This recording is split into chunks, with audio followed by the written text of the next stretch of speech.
Hey everybody, this is Dr. Granfield at Live Well Spinal Care. So by special request in our last video, we're going to talk about foam rolling and working things for the knees.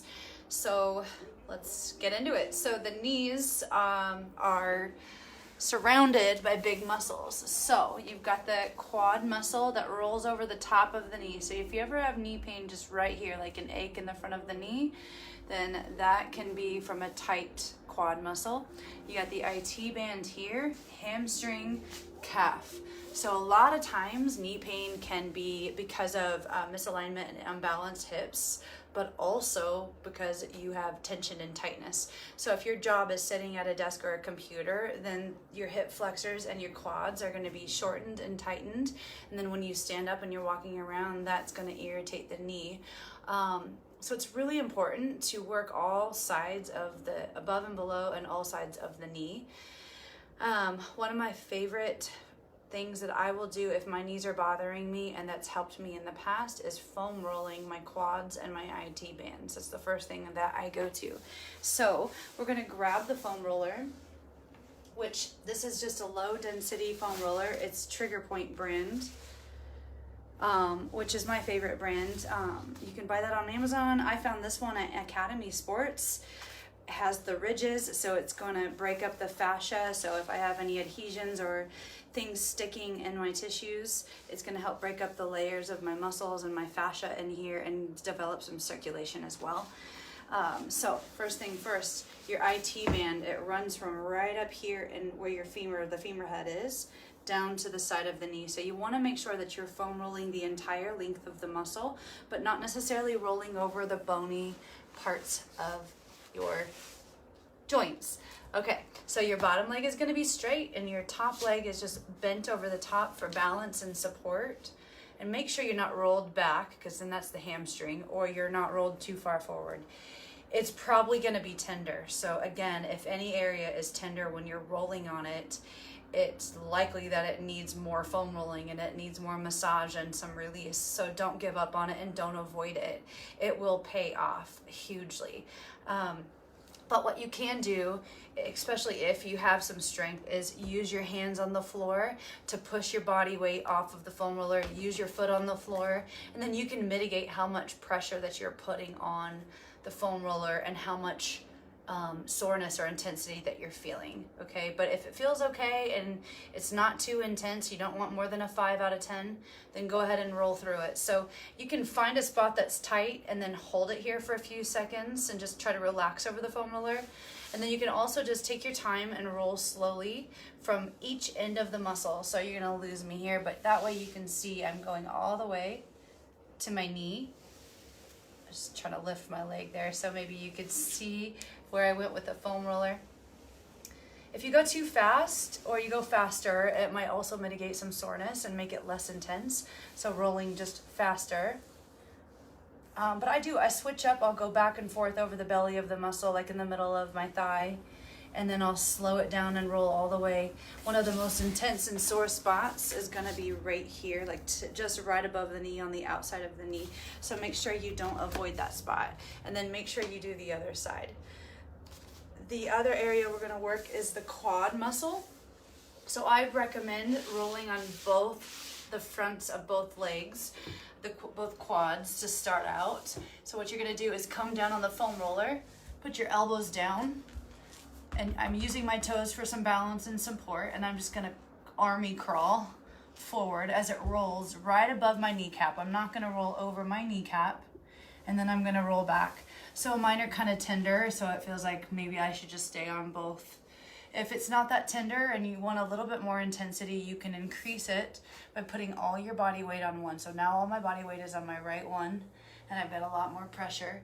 And I'm gonna roll all the way up to the hip flexor. So right here where your groin is. So you wanna roll all the way up to the hip flexor and then all the way to the top of the knee, not over the kneecap, okay?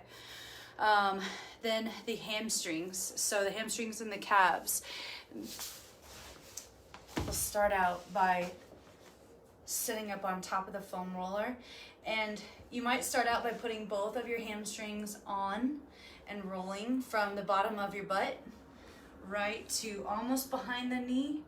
That doesn't feel like anything to me, so I know I need a little more pressure. So I'm gonna stack one leg on top of the other and get a little bit more. So that feels okay. I'm kind of rolling to the outside of the hamstrings, rolling through the middle. It feels good. It feels like it's stretching it, but let me get the other side. Both sides are pretty good, so that's great. So then the last thing is the calf muscle. If your calf muscle is tight, it can turn into plantar fasciitis, which is another video for another time. But for today, both calves on to start, okay? And then you're gonna roll back and forth. Make sure that you're getting down the middle, but you're also getting the inside of your calf. So I'm gonna turn my foot to roll on that side, then I'm gonna turn my foot outward to roll on that side.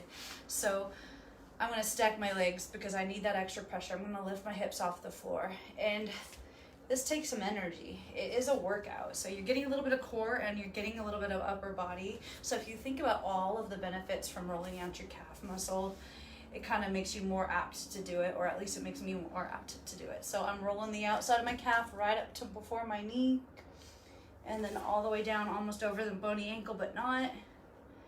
Okay, and then make sure you switch sides. Okay, so if I'm feeling like I don't have a lot of energy, but I feel like my calves need to be rolled, not just stretched out at the gym, you can grab a tennis ball, or these are the acupressure balls that I've got from Amazon online. It's called AcuPoint. I don't know if you can see that. But there's a lot of them, a lot of different ones, but it's kind of like this squishy ball. It's got some density to it, kind of like a foam roller, but in the shape of a ball. So for my calf muscle, I could use one, and that will really get into the calf muscle, or I'm just gonna keep it in the baggie, and I'm gonna use both. So when I'm doing this, I'm just gonna turn this way. To get my body weight on, I'm gonna lift my hips up, and I'm gonna push my weight into that calf.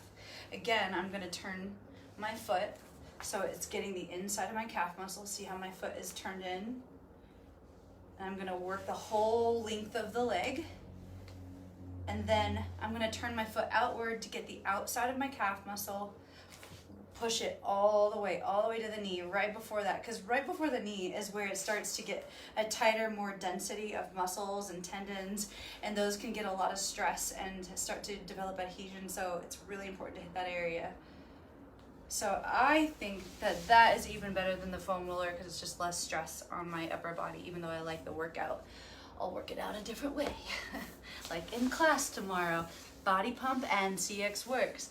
At OptiLife, let me know if you want to join me or sign up for class if you're one of my favorite regulars. Okay, so make sure you get both sides of of your body. Now, lastly, I do have patients that don't have enough strength to lay on a foam roller or get down on the floor, or they just can't get down on the floor.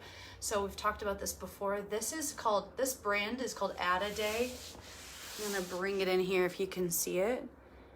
I got this at Fleet Feet in Seattle. Add a Day, ADDADAY. I like it because it has foam on the plastic balls, and then this is a little smaller foam piece. So Fleet Feet is all about the runners, and I think that's why they have this special one that has the anterior tibialis, which is good for shin splints. So you can work the IT bands sitting at home watching TV, rolling it up this way. You can work your quads, rolling it this way, and then you can also roll your hamstring or your calf muscle, okay? The little small ball, just in case you get a special one like this, it goes on this muscle on the front of your shin, the front and outside of your shin, not on your shin bone, just to the outside of your shin bone. You can get that small little roller in order to get deeper in there and dig in on it a little bit more. That would be like shin splints if you're a runner. So that is the video today, and definitely a lot more to go over for the hips and glutes and the knees, but we'll just stick with those: quad, hamstring, IT band, and calf muscle. The two biggest ones I think are your quad and your IT band, because they tend to be tight in most people. If you have lower back pain, hamstrings for sure, but that's for another video. So post your comments and let me know what you think, and if there's other areas or questions that you have or you want me to go over, please put them up there and I will do that tomorrow. Okay, have a great night.